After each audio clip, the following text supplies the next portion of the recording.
Hi, welcome to ggmix. Today I'm going to show you how to make the famous Kleftiko, where the lamb is so soft it falls off of the bone and the potatoes will melt in your mouth because they are slow cooked in the oven on a low temperature.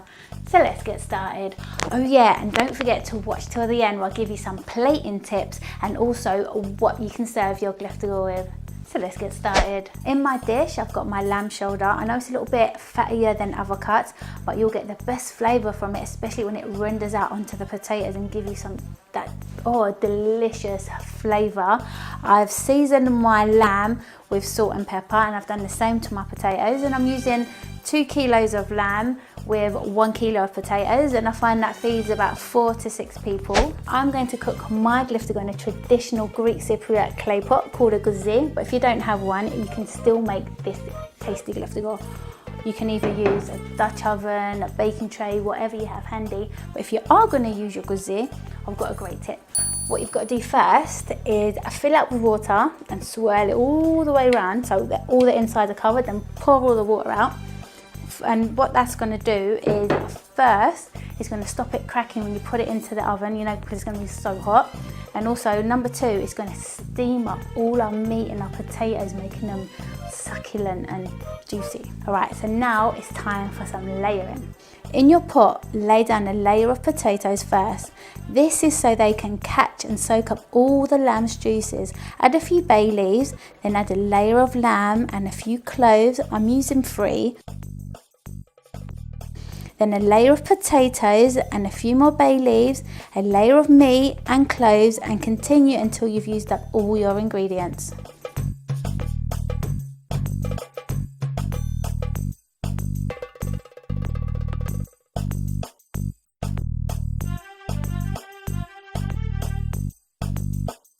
Make sure to end with a layer of lamb so all their flavour can sink down into your potatoes, because if any of your potatoes are left on top, gravity is going to make sure that those potatoes are not going to be as flavourful as the ones underneath, because you need the meat's juices to drip down into them to give them that incredible flavour. I don't have a lid for my Kleftiko because it broke, so I'm using a plate covered in foil and I'm just going to place it on top.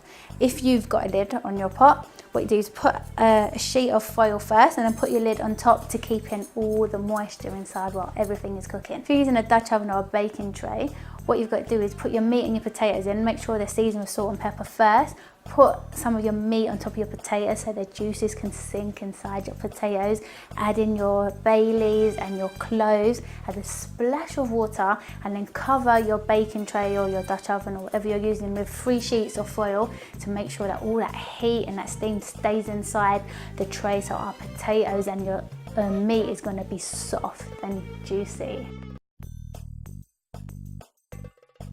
I like to season my Kleftiko with salt, pepper, cloves and bay leaves because that's the flavour my family and myself prefer. But you can use oregano, rosemary, thyme, garlic cloves, onions, whatever tickles your fancy. But I'd suggest you try my way first so you can get a taste of what traditional Kleftiko should taste like, and then you can experiment with whatever flavour combinations you prefer.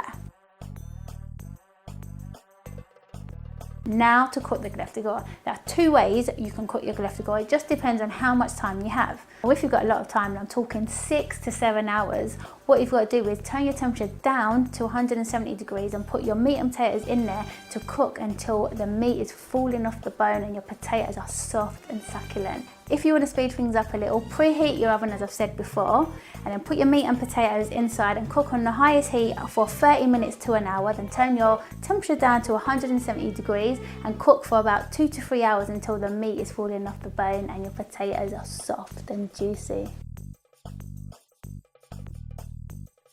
We've been waiting patiently for the last 7 hours, so now it's time to lift the lid on our Kleftiko.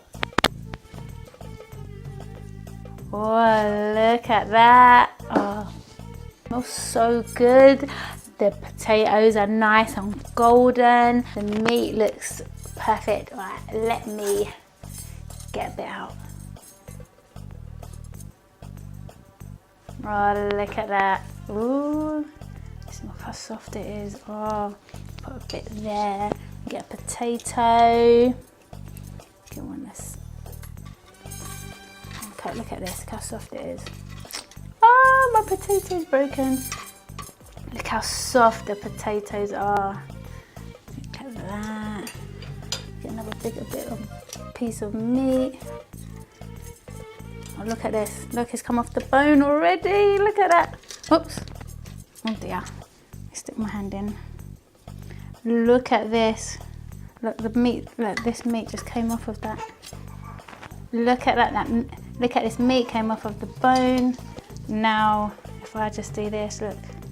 Look at that. It's just, oh, it's so hot. Look at this.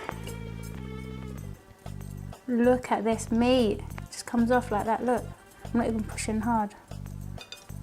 That's how soft the meat is. And you saw the potatoes inside. It's just so soft. Comes off. Look. Oh, look how lovely and red. Ah, oh, this is so good. These potatoes taste meaty, they're soft, they're succulent. This is a great dish. This, you don't even need to do anything. All you have to do is put all your ingredients into a pan and then just cook it for a long time on a low heat. Look how buttery these potatoes are. It's like you've boiled these potatoes. Look, they're like little mashed potatoes, but they don't taste like mashed potatoes. They taste like roast potatoes.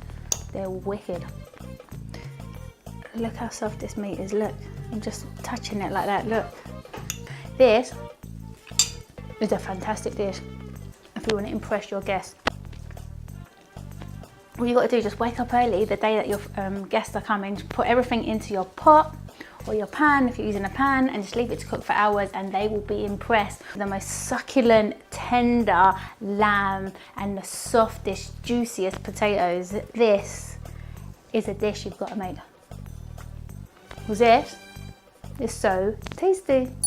Oh yeah, and if you've got guests coming around, let me show you how to plate up and also what to serve your Kleftiko to take your Kleftiko to the next level. If it's just us eating, I serve everyone's Kleftiko straight from the pot. If we have visitors, I like to serve it on a big platter so everyone can pick their own. I like to plate my meat in the middle and my potatoes around the outside.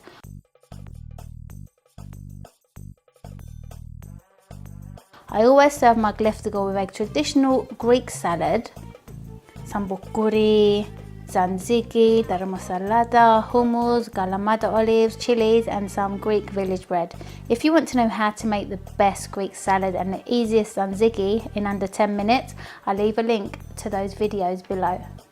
Thanks for watching, and if you like this video, please give it a big thumbs up and share. And if you want to keep up to date with all my latest videos, please subscribe below. So until next time, bye!